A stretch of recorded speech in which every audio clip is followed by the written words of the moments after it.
танцевали. Слышь, так это мы самые абсурдные команды. А ничего, что мы в одной команде как бы играем? А, ну да. Ну что ж, хорошая атмосфера, поехали!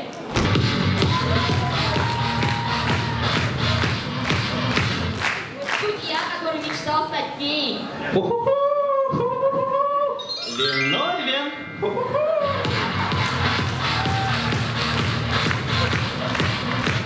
Мальчик с плохой координацией выгуливает собачку.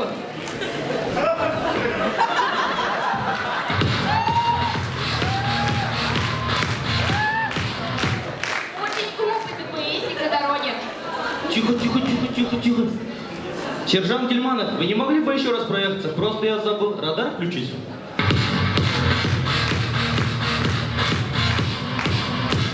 Случай в абсурдной семье. Ой, дорогой, кушай, кушай. Муж вернулся быстро в шкаф.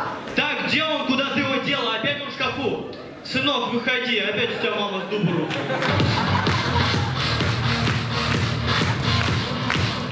Итак, пусть человека, который сидит в парикмахерской. Эх, сейчас бы носик почесать.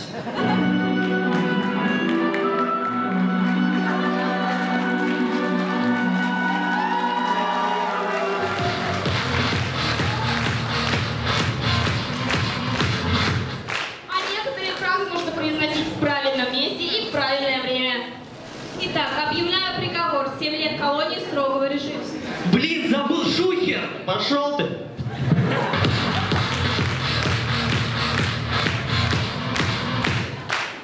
А вот что бы было, если бы студенты нашего факультета работали в гидромедцентре? Так, 6 или 9. А, ну так и запишем от 6 до 9 градусов. А теперь давление.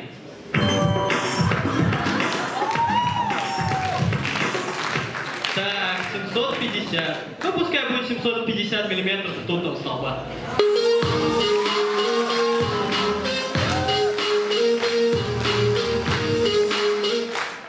А перед вами была команда КВН из географического факультета. Да, мы не знаем математики, да, не разбираемся в химии, но зато мы знаем, где находится Евклид Якутль и кто он этот человек. Хорошая атмосфера. Спасибо.